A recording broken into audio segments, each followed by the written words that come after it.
Well, hello and good afternoon. A very warm welcome to all of you joining us online today. Before we commence, I'd like to acknowledge the traditional owners of the Wurundjeri land on which I am today, as well as the traditional owners of the land you are situated on, and acknowledge that Indigenous Australians have been the custodians of the lands and waterways of Australia for thousands of years. I pay my respects to their elders, past, present and emerging. For those of you who I haven't met, my name is Caron Beaton-Wells and I'm the Deputy Dean of Melbourne Business School. I'm also delighted to be hosting today's webinar. Just a few notes by way of housekeeping for you and the ways in which you can get involved with this conversation. We're going to run today for about 40 minutes with our guests and our moderator, and then we're going to use the rest of our time to make sure we get to as many of your questions as we possibly can, taking us through to 1:30 p.m. If you do have a question, please can you just submit this at any time using the Q&A function at the bottom of your screens rather than using the raise your hand button. You'll see that you are able to upvote other questions that other than the audience have asked by pressing the thumbs up button. Please do use that if you see a question you particularly would like answered so that we can make sure that we get to those questions that are most pressing for all of you. And so today I'm just delighted to be joined by my colleague Greg Harbridge, who's a Senior Learning Consultant at the Melbourne Business School. Greg and I have the pleasure and the privilege of the company of not one but two of Redbubble's executive team, who I'm going to shortly introduce you to. As I know many of you will be aware, Redbubble owns and operates a leading online marketplace that connects independent audiences, artists, well, with a large audience of consumers globally. You may also have read of its exponential increase in share price and its recent $1 billion Australian dollar valuation, and we're going to hear a bit more about that. I can't resist asking about that news of our guests shortly. Before I do so, though, I really would like to take a moment to acknowledge the fact that the Melbourne Business School has a long-standing and deep relationship with Redbubble. In fact, two of its three co-founders, Martin Hosking and Paul Peter Stiles, are alumni of our school, graduating some years back now in 1993 and 2004, respectively. And more recently, the school has partnered with Redbubble to deliver executive programs and coaching for their leaders globally. And that's an absolute privilege for us. So today, Vanessa, Emma, a very, very warm welcome to you. I know our participants here in our audience have had a chance to look at your bios and know a bit about your backgrounds. So perhaps I might cut straight to the chase and ask the irresistible question, just how are you feeling following last week's market valuation? Shall I go first, V, or did you? who gets to take that one first? Look, it's really it's interesting. It's fantastic, of course. Somewhat abstract at times because the day-to-day work goes on, and so we certainly don't see it as anywhere near like the end of anything. It's sort of really actually the beginning of where we could end up going. So there was a moment where we went, woohoo, and then we all sort of just got back on with all the things that we needed to do that week. Anything you wanted to add, B? Yeah, I think the meaning in it for me is, first of all, and I think Martin tweeted about this a little while ago as well, is that what it actually means first and foremost for artists, right? Particularly during a time of COVID and economic uncertainty, the earnings and income that we have been able to create that is represented in the success of the share price, but really that's the underlying thing that happens in our business. And I think that it's a marker of that for me, first and foremost.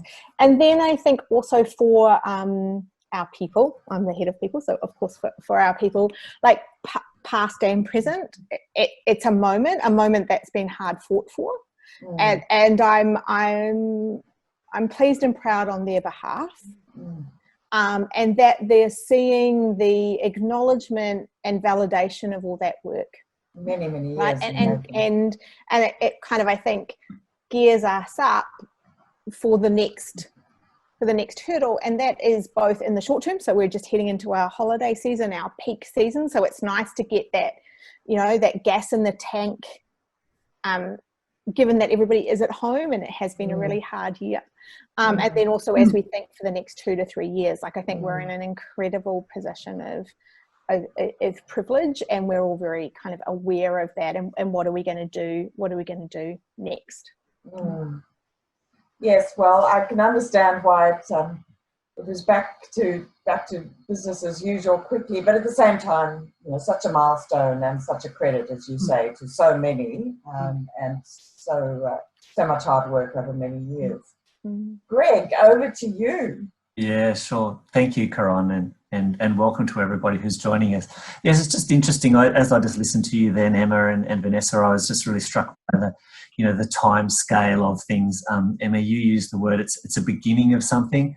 It made me think of the tip of the iceberg for Australians, for artists, for buyers like myself of your products, of what the possibility is. And we're really, with COVID-19, we're just at the tip of what an online e-commerce global marketplace can achieve. And I think, with the fundamentals and the foundations, that it hasn't happened overnight. It's been 13 years in the making, and all those people you just mentioned, Vanessa, it stands you in good stead to be at that innovative forefront. And I think that's what's really interesting.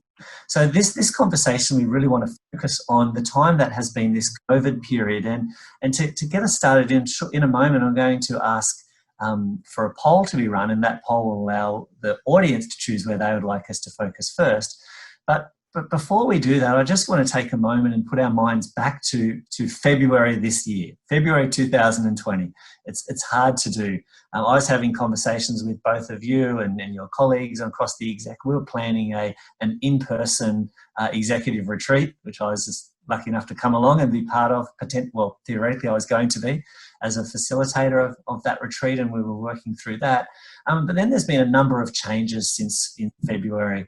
There was a change in the CEO that happened around mid-February, and so then we started to change the retreat we were planning at that point in time. And then I recall we had the GP from Turak, Chris Higgins, I think from memory was the name, around the end of February, the 29th of February. He was flying back from the US, and on a flight tested positive for COVID on that flight. And by chance, you had some of your marketing team, in fact, one of your heads of marketing and some other staff in the marketing team on that flight as well. So you were really hit by COVID right at the forefront of things in Australia.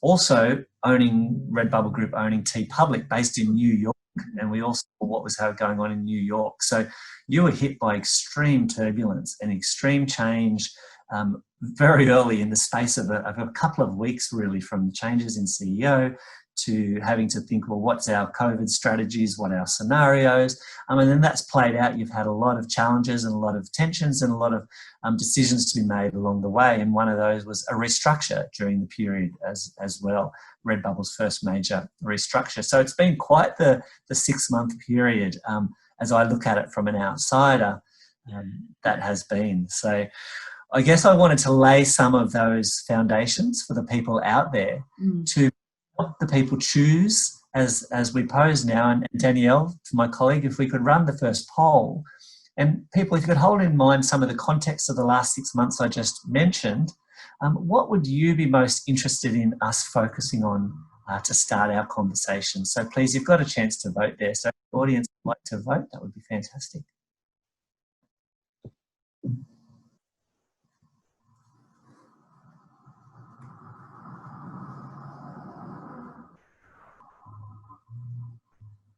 Oh, it's super exciting watching it live. I know, right? It is, isn't it? Here we go. There's two. It's a 2-horse race at the moment, Emma. It is, yeah. How did you lead, and what were the conditions for success? We'll give it another 20 seconds or so. So vote now.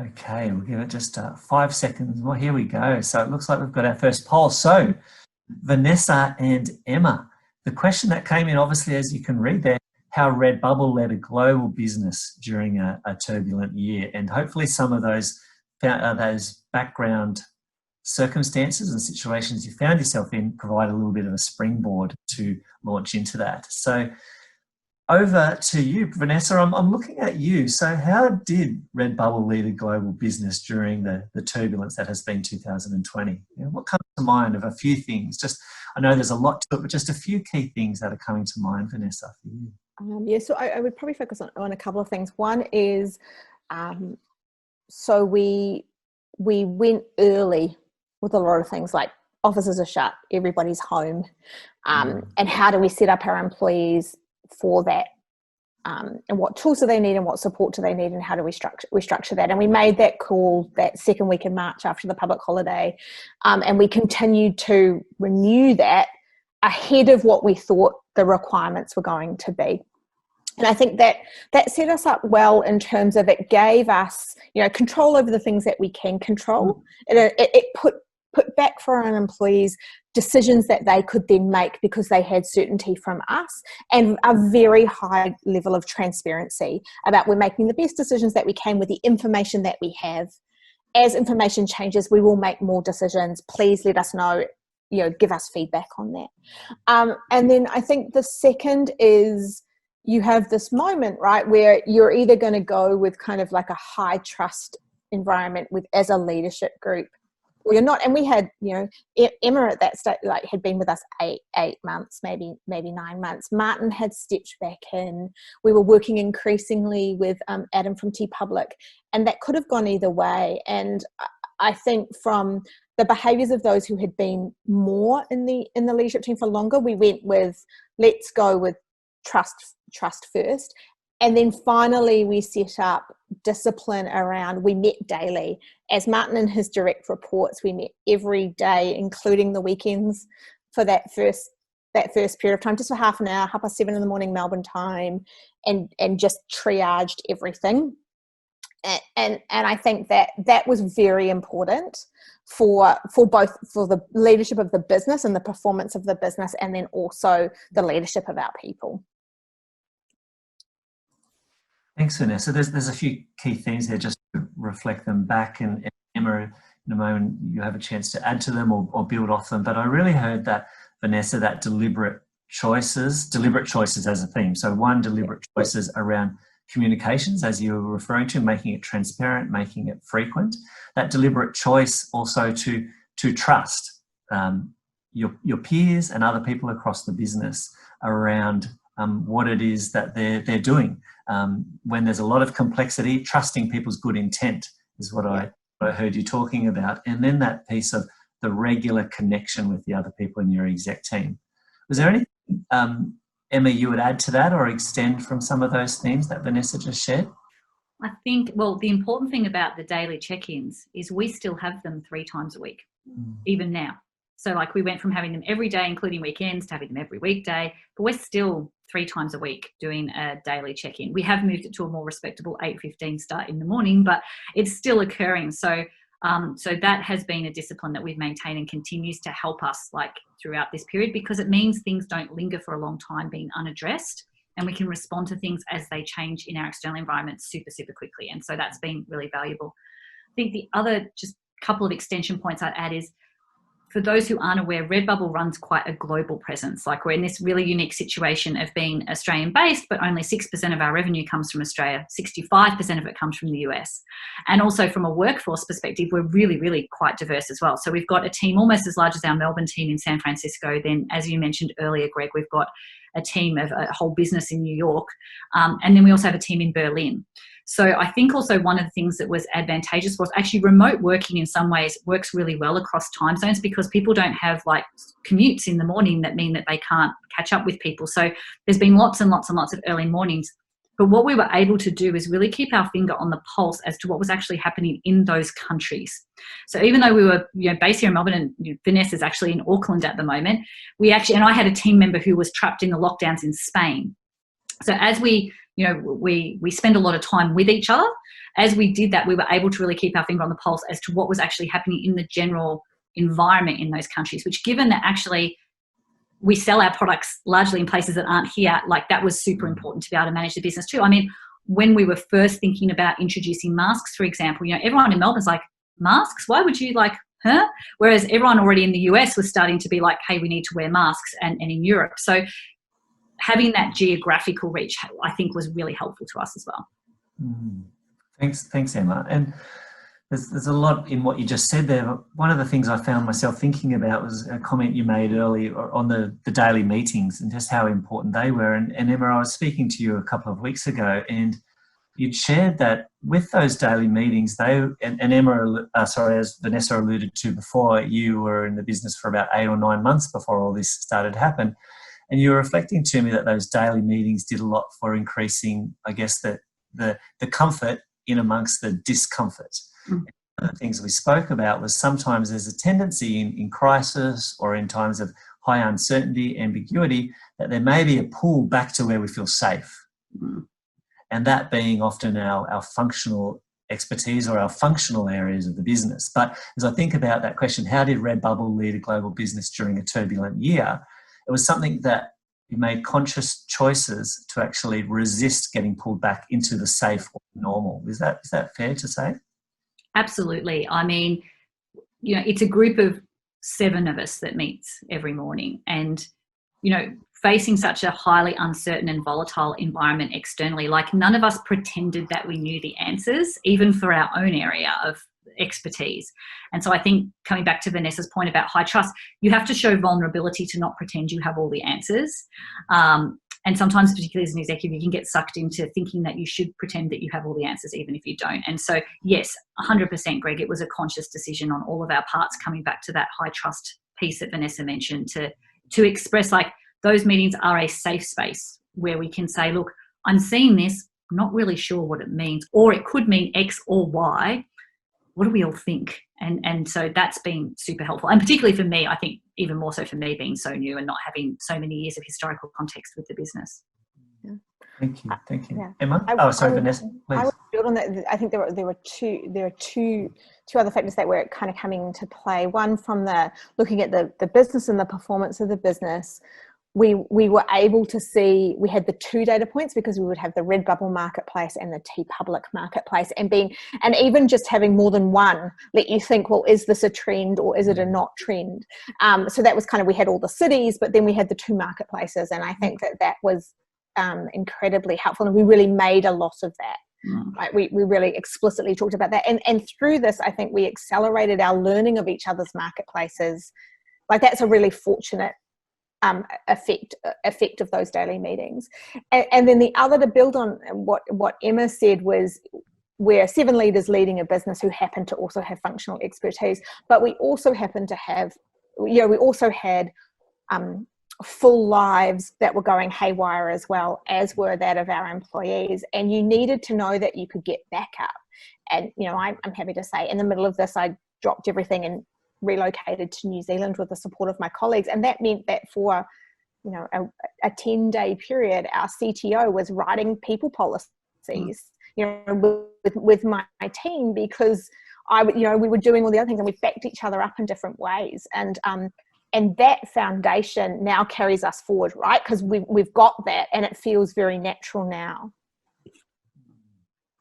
As I was listening to you, the support is really coming across as a team, but the word diversity was coming into my mind, and how you triggered that, Vanessa, was saying you had the benefit of 2 marketplaces, and I think that's really interesting. How you said you had those data points, and you could almost learn and move more quickly because of that. The second area I'm thinking about diversity is the 7 very different people in the exec team, 7 people who could have each other's back. You just mentioned the CTO writing people policies while you were in transit back to New Zealand. How important has diversity across the exec team been as Redbubble has led the business in this turbulent year?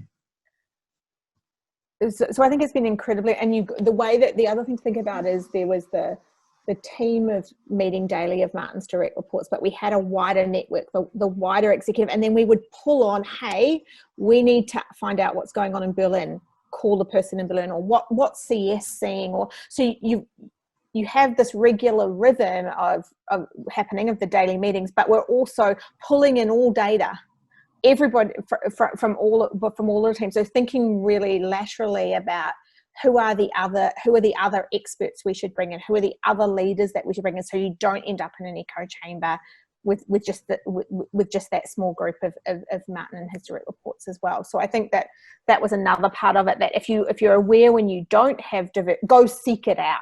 That can be external to Redbubble. No worries. Like, what are they doing at other companies as well? We were very always looking for data from whoever might have it in, bring people in, bring that piece of information in. I think the other element too, Greg, is Martin himself. So CEO change, as you alluded to earlier. And so Martin, as the CEO, gave all of us the space to do all the things that we've just been talking about for the last 10 minutes. And some CEOs would not give you the space, face a crisis, feel like they need to be hands on all the tools, being very micro, making all the decisions, overriding everyone, seem to be the person with all the answers, right? Martin had only just stepped back into the business. It was less than a month since he had stepped back into the business. And so I imagine the temptation, he's not here to ask, but I imagine the temptation to do that would have definitely been there. And he did not do that. He actually, in these calls, acts more as a participant. And so, gives space for everybody else to come in and ask the question or add some data in, as Vanessa's saying, and then allows there to be a collective discussion and decision on it. He will absolutely have a view on things, and if there needs to be a decision made and we're not going to reach it organically, he'll step in, but that doesn't happen very often. And so that's been good too. I mean, I've worked in other leadership teams where the leader wouldn't have allowed that space either. And I think... Oh, please, Vanessa, yes. We did not get every decision right. No. And we changed, just like new information is coming in all the time, right? So just as an example, we were pretty prudent, the business, in that first period where COVID hit, those long last 3 weeks of March, that we're not going. So we made the call, we're going to take everybody to 80%, 4 days a week. And we went through the entire process of getting that agreement with our employees, letters, like all the stuff that made that legally possible. And then the business started to pick up. And we had, some serious debate about, so what do we do here? And I think here Martin was like, I can't now continue with this. So we unwound it, knowing that if the business then deteriorated, we would have to wind it back up again. And that was not easy, and that was a process for us and for the employees to go to. But I think it's important to think that we make decisions with the best information that we have, and then new information comes in. Well, we're not going to stick with the decision that we made. That wouldn't have been right either, right? But we seriously debated that, and we had different views from the conservative to the aggressive about what was going to happen, and then we agreed on it and we moved forward. I'm just really resonating with the idea of the inclusiveness, the debate, the rigor, the different voices. It's safe to bring voices into the discussion. It makes me think about, leading into the second question, how the executive set up conditions for business performance. So it sounds like Martin, in his role of CEO, set up conditions there, or space. Emma, to use your words, space to do that. What are the key things that enable an executive team to feel safe, to not have to have all the answers, that enables them to step into this place of healthy debate with respect, as it sounds like it was done with respect, if I may throw that word in? What are those conditions that enable exec teams to drive performance in your organisation?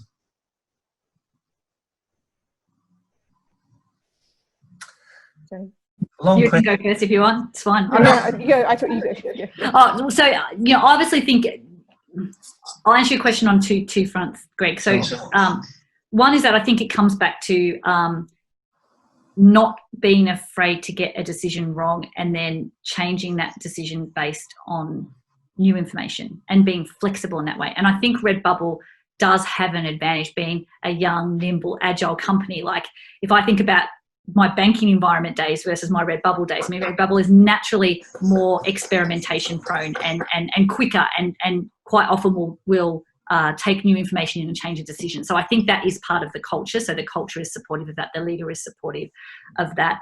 I think the other thing, which comes back into, I suppose, the business performance elements of it, is we're also very fortunate that we have a lot of information on how our business is running at any point in time. And we, you know, we're an online retailer, so we deal in daily cycles. Like, what were the sales yesterday? Like, what did they do yesterday versus the day before, or the week before, or the month before, or the year before? And so we had a lot of data, and we didn't know what the future held at any point in time, but we certainly knew, had our finger on the pulse of what was happening right now, right across the world from a business performance perspective. And that makes it a bit safer to make decisions as well, I suspect. Thank you. I would pick up on that point and say that, so in those daily meetings, the first thing we did was, so what is performance today in both these markets? Like, so ground it in the reality. If you think about, and I've worked in kind of, you know, if you think about in traditional retail, retailers talk about sales on an hourly, on a daily basis, and we were doing that, right? Talking about performance. And even as the performance improved, and you could have made the choice to step away, and we've had quite explicit discussions about, no, we start these meetings with performance. And that's important. It also allows me as the people leader to be able to then speak confidently when I'm in other meetings about what is happening in the performance of the business, when I'm trying to join the dots between strategy and execution and people stuff.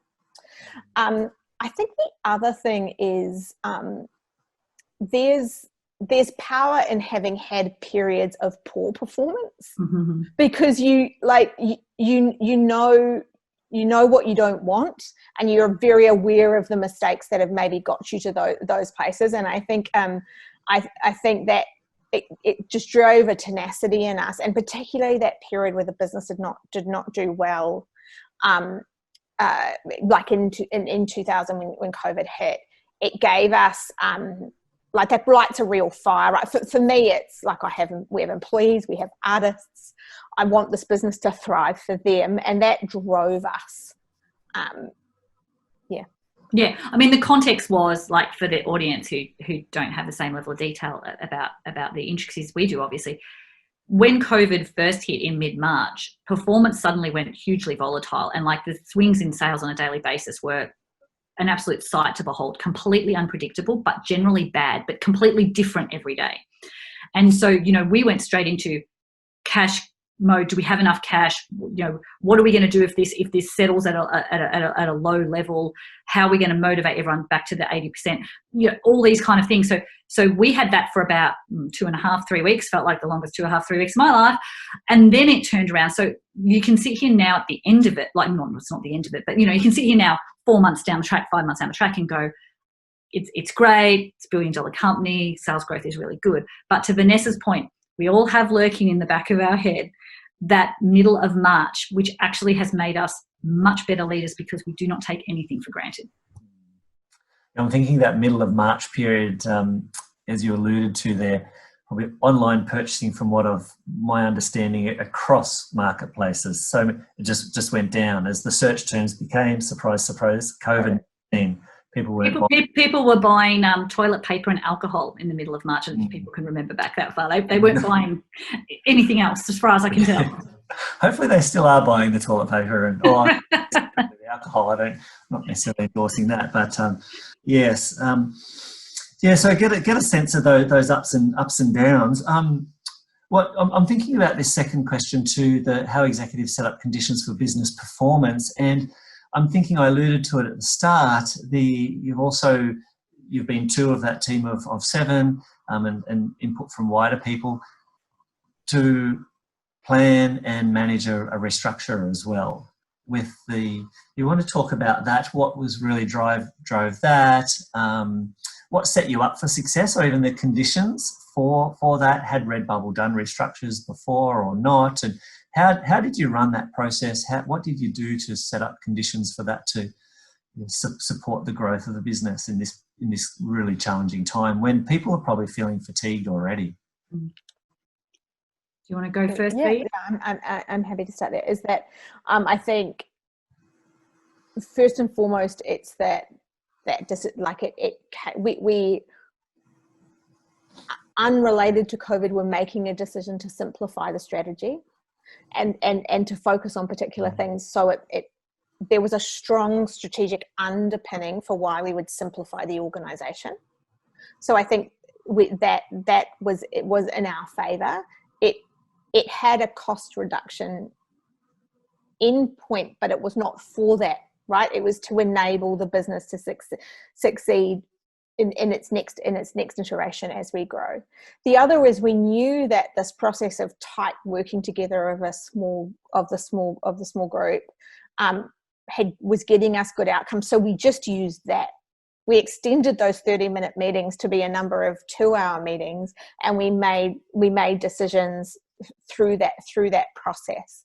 And I think that really it meant that when we then had to go out and explain these changes to all of our employees who were remote, which we were very aware of, we were well prepared to do that because we were all fully on board and fully understood the decisions and the outcome and our level of detail that potentially executives not often have going into restructures. And then we all played a role. We all played a role in actually speaking to impacted employees and employees who were remaining with Redbubble, on the day and in the days following that. And then finally, I think once we had made the key decisions, we really enrolled the wider group of leaders to support us in it, so that it wasn't just in Martin and his direct reports leading this. We had a group around us who were well prepared to help lead us through this change, and that change continues, right? The management of following the reorganization, how we reprioritize and focus on things going forward. That's still happening now. I think it's one thing, Greg, where diversity of leadership teams is particularly important. So as you said, Redbubble had not done an organisation-wide restructure, and this took out just under 10% of the roles in Redbubble. Vanessa and I both, unfortunately, have lots of experience with doing restructure at prior organisations. And so that experience doesn't always tell you what to do because it's a different organisation with a different culture and a different set of behaviours, but it tells you what not to do, normally because you've learned it the hard way. And so between the two of us with quite a few substantial size ones under our belt, we were able to counsel Martin and the other 4 members with, we're not going to say what to do, but here's the things you don't do. There's some definite ways that it can be done very, very badly. And so I think what we did in having that diversity of experience and bringing some of our outside in experience into the organisation was, restructures are never, ever pleasant, but it was received as well as it could possibly have been received because we didn't fall into any big black holes with it, which are very easy to do. And if you're doing it for the first time, you can do that without being where you're going to very easily. Thank you. I'm conscious in about 4 minutes we're going to ask the audience if they've got any questions for you. So just before we open that section up to and invite people to think about what questions, and as a reminder too, just let people know that are listening, there's the poll there. So if you like to start thinking about questions and adding them now, you can start doing that. Otherwise, I'm sure Caron, as she listens, as someone who's effectively as the Deputy Dean, the CEO of our organisation, I'm sure she's been very interested in what you're saying and will have a question or two for you. I was going to ask you, what's next? What do you take forward? So you've had this experience now of how you lead during a turbulent year. You've explored some of the conditions that enabled you to perform during this. What do you take forward from this experience? And Emma, I'm thinking you gave one great tangible example of it, and it was those regular daily meetings that get us comfortable. And as Vanessa was saying, where we debate and we can throw out ideas, counsel each other, change ideas, that being one thing to go forward. What else are you thinking you'll take forward from the lessons of this year? Yeah, no. So I think there's a few things. I think we learned a lot about ourselves as an organisation because you don't it's the hard times where you actually learn and stretch and grow. It's not the easy times. And like, don't get me wrong, we're sitting here and we've obviously had really great growth due to the structural swing to e-commerce. But that's not been easy by any, like getting suddenly your business double in size and the amount of volume go through double, that is not easy. And so it's been a really stretching and developing experience for everyone. And I think as a result of that, we've learned a lot about ourselves as an organization. So we've learned that we can launch products in 3 weeks instead of 16. That's great. Like, we need to take that forward.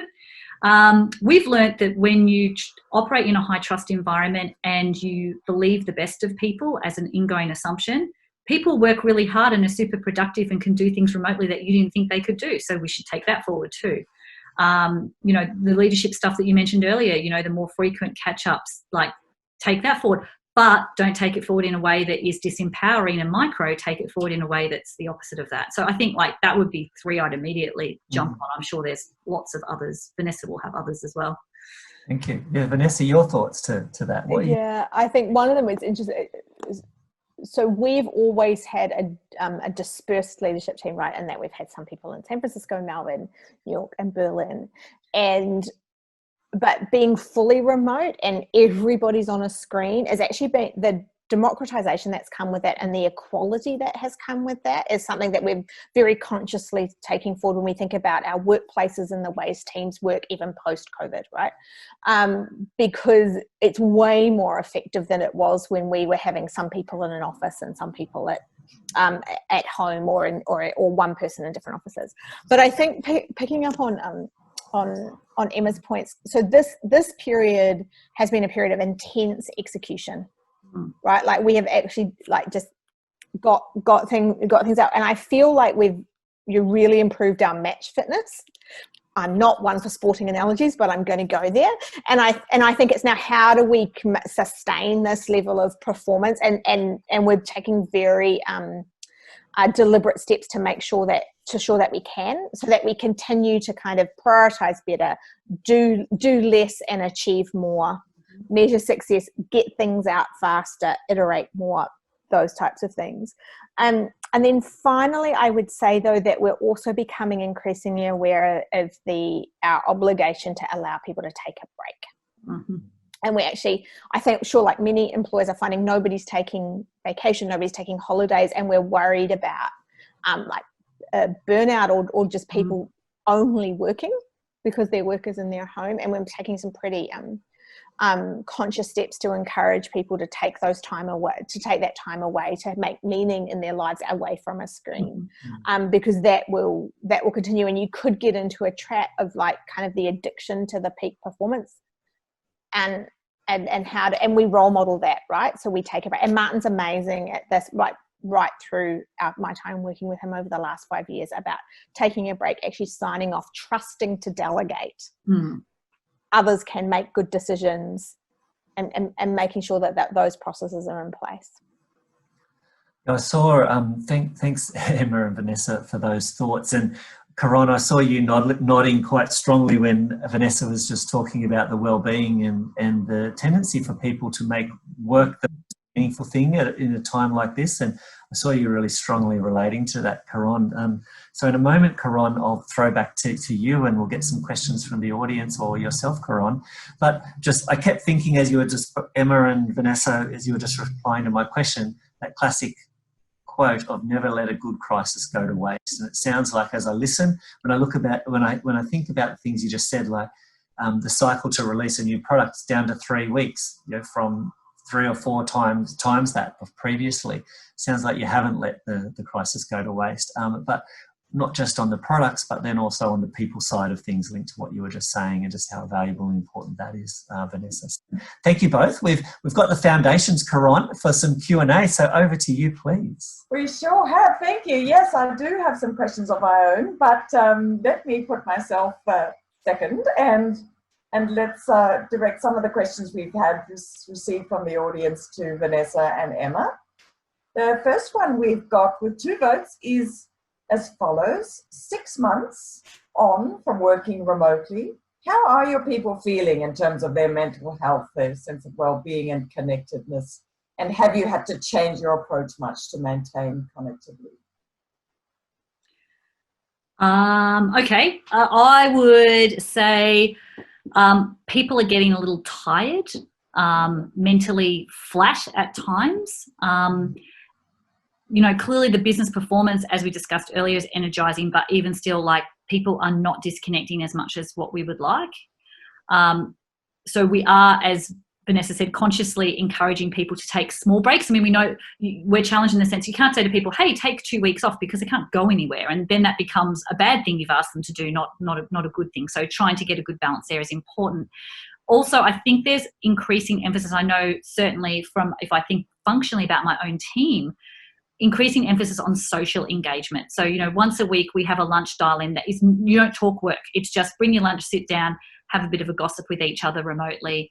We do activities, probably every second week we pick an evening and we'll do drinks and show each other our drink creations, or people are now taking their laptop out into their balcony or their backyard and actually showing people around their place and showing them what they're doing with gardening and stuff like that. So I think that has become increasingly important because of the lack of other interaction. So making time for that and making that high up the priority list, I think, has been like key to keeping people emotionally engaged. And just being very conscious about it, given that in the workplace, physically in the workplace, many of those interactions would happen just naturally. Now you have to be really concerted about it. Yeah, we have also Ian Gawler from the Gawler Institute is someone who Martin has had contact with over a long period of time, and we've just kicked off with him a 5-week program around stress management that focuses on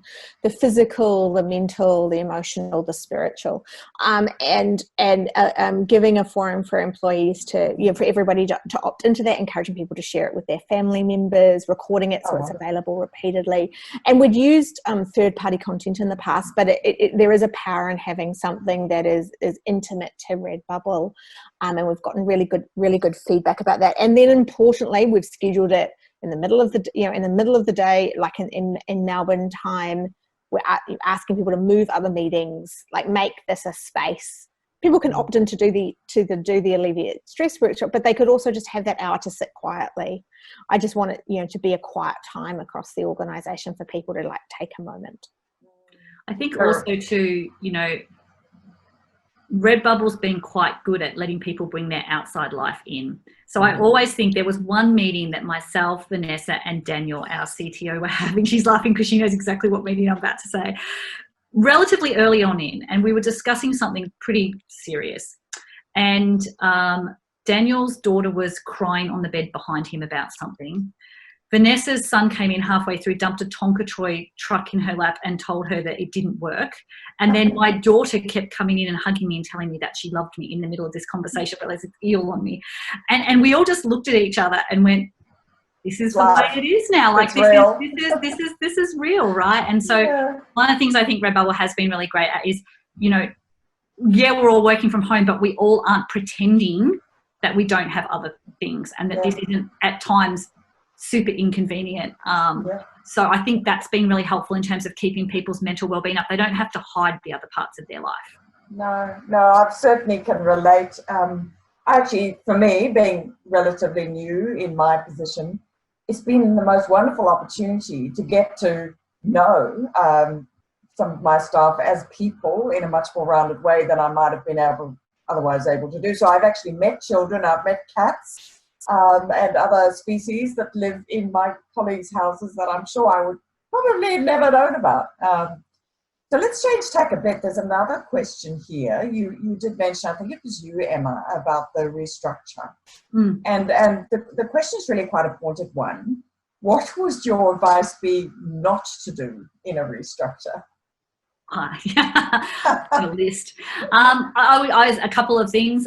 Death by 1,000 cuts. Don't do that, because that just creates a culture of distrust, and when's the next wave coming? So if you're going to do it once, do it properly, get in, get out. With people who are leaving, don't let them stay for 6-12 months afterwards, because it makes all the people who aren't impacted feel intensely guilty. And I also have a personal one, which is I feel very strongly that you don't delegate the accountability for a restructure. And so, for example, in all restructures, I will have the conversation with all impacted people in my area myself. It doesn't matter whether they're a direct report or they're buried 4 layers down in the organisation, because I feel that as the leader who made the decision, it is their right to talk to the person who actually made the call, and for that person to have to face up to the consequences of their decision very personally. So they're 3 things just straight off the top of the head that, like, I've seen done the opposite of what I've said, and that's badly. Really badly. Yeah. The final one I would have, and one that we worked on as an executive team, is so we all have to understand and own these decisions, right? So there's no, well, I didn't agree with it, but right, like you kind of got to commit. And we made that very, that was an agreement that we had right from the get-go. And then the last one I would add is you can't have a vacuum. So we had the restructure resulted us in having one in particular, but a couple of open roles that are really important, and a member of the executive has to step down into that role as well as their executive role. Otherwise, you won't get the change that you want. And it will take us 6 months maybe to recruit the role that we're looking for. So who's doing that job? Yeah, that'd leave a hiatus. Yeah. Some very pointed and practical advice. Thank you. Now, may not get this right. So Kieng wants to ask, during the pandemic situation, you mentioned changes were made when receiving new information. Were there any impacts because of often having changes in decision making? How did that affect things? Yes. I mean, if you go back to the example Vanessa was talking about having everyone go to 80% work and pay and then changing the decision, that was a very vibrant debate, because you definitely could take the view with some validity that you look like you're flip-flopping all the time. And as a person, and I'm, in times of uncertainty, people crave certainty more than any other time. And by doing that, you're actually making it more uncertain for the person. And is that net a good or a bad thing? And so, that was not an easy decision to make. But I think, and V, jump in here, but I think it really comes down to, once again, the culture and the level of trust in the organisation. So there were employees who felt discomforted by our flip-flopping, and each employee had their own view on whether we should have done the 80% or not done the 80% based on their own views of what was going to happen in the future. And really what you need an organisation that has trust in the leadership, that no one knows what's going to happen in the future, but that we've actually got everyone's collective best interests at heart as we take on board that new information, and that we will continue to act in good faith. And so I think you need to have that as a pre-existing condition to be able to change your mind. And the thing that I would add is, I think we worked hard.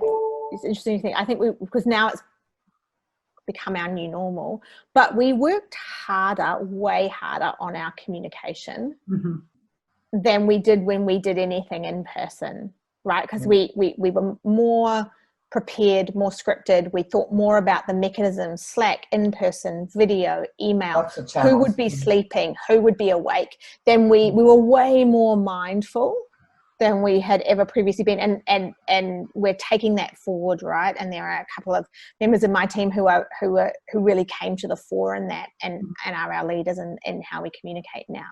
And the other is, I think, holding people's discontent and acknowledging it and just holding it. Like, I understand that you might disagree with the decision or the rationale for the decision, and I listen, but this decision was made, and I don't feel a need to defend it. I can talk to you about how we're now going to move on from it. But acknowledging the disagreement and ensuring that people felt listened to. People are in their home. They're hearing our big decisions, whether it be the 80% or the restructure, alone in their home. They can't even go out to coffee to dissect it. So I had a lot of one-on-one conversations where people just needed to pull things apart, and I wanted them to do it somewhere safely. And have that opportunity. And still on this theme of the restructure, there's a question from Sarah: was it really necessary to reduce the workforce in the way that was done, given your sales were better than they were before COVID? this is really interesting, right? Because the two are actually divorced from each other to a certain extent, but they both happened in the same time period. And this was, as we went through the restructure, like this is actually where most of our conversations and where we had to all get on the same page actually was. So there is an assumption, and I don't know how many people here on the call have growing businesses, but there is a bit of a trap assumption on growing businesses that we need to keep growing our people. So we need to keep having more people all the time. We need to keep increasing our operating expenses. We need to keep adding and hiring more people. Every time we want to do something, we need to add more people.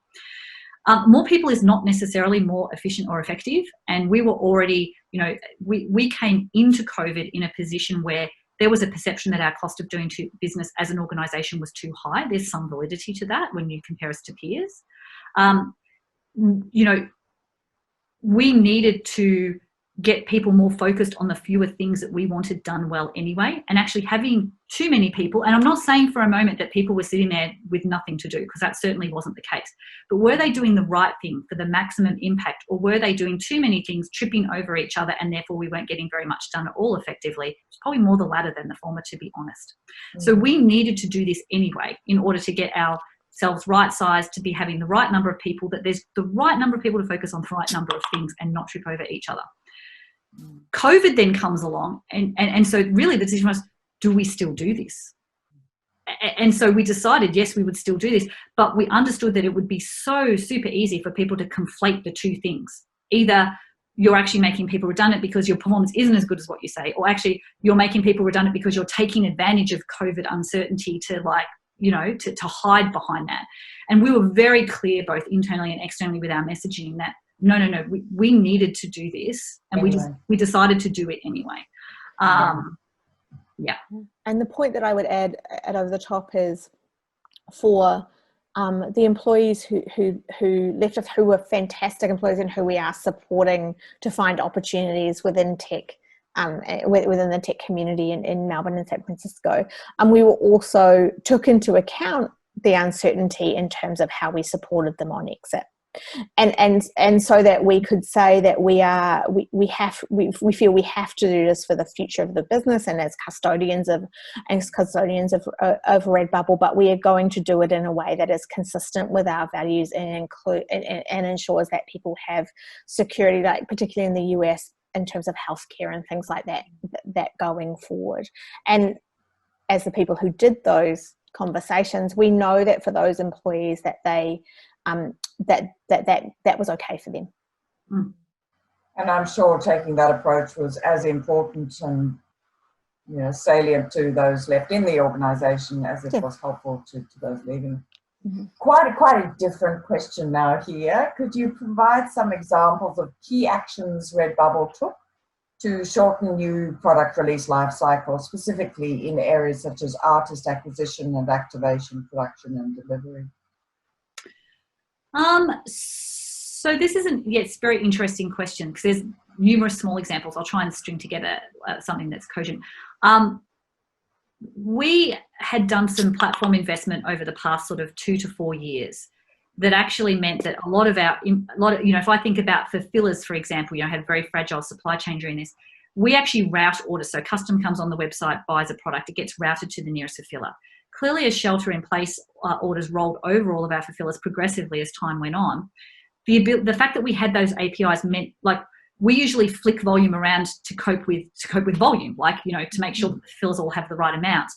We could actually use that same capability to flick volumes around to make sure that we could meet the capacity constraints of places being open and not open and running with reduced workforces. So we had a capability and we used it for a different purpose. So there's a bunch of stuff in the organisation where I'd say it's that as a theme, taking a capability that you built for one purpose and then actually being able to extend it to a different purpose when circumstances show you something different, and thinking laterally about how you might do that. I think that's been one area that we've done a bunch of things, particularly as it pertains to the fulfillment network.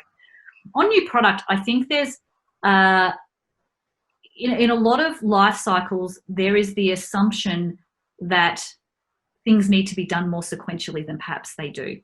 And so I think most of the gains around that came from us challenging that, well, not challenging it deliberately, but, saying, hey, we want masks out in 3 weeks makes people think differently about their processes, because it's not, I want it out 2 days earlier, I want it, 2 months earlier. And so you can't do your processes the same way and get anywhere near that kind of date.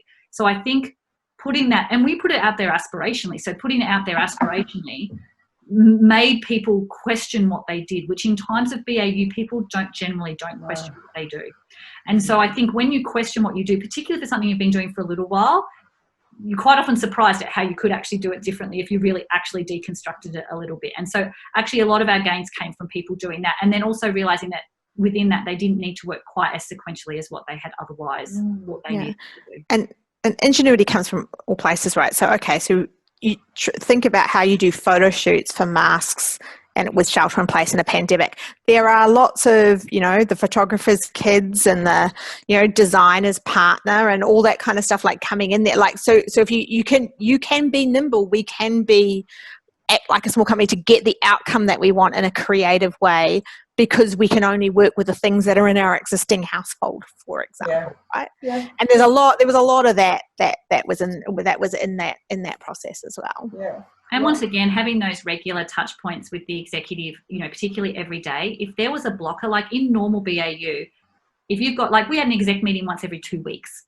So something really needed to flow up that was hey, there's a big trade-off decision here that has big commercial ramifications. We seek guidance. The organisation seeks guidance on that. You'd have to wait for the next executive meeting. Whereas, whereas here, day, just feed things up and we'll deal with them the next morning. I think that has rapidly increased our turnover in a lot of spaces. So perhaps then, just to end on a really personal note, we as many organisations do are constantly thinking about the well-being and the resilience of our people through all of this, but it's as important as leaders to think about our own. Perhaps you might each just share really briefly one mental or physical routine or new quirk or new habit that you've developed and you're drawing on to look after yourself. Do you want to go first, V, or do you want me to go first? You can talk about the fish. So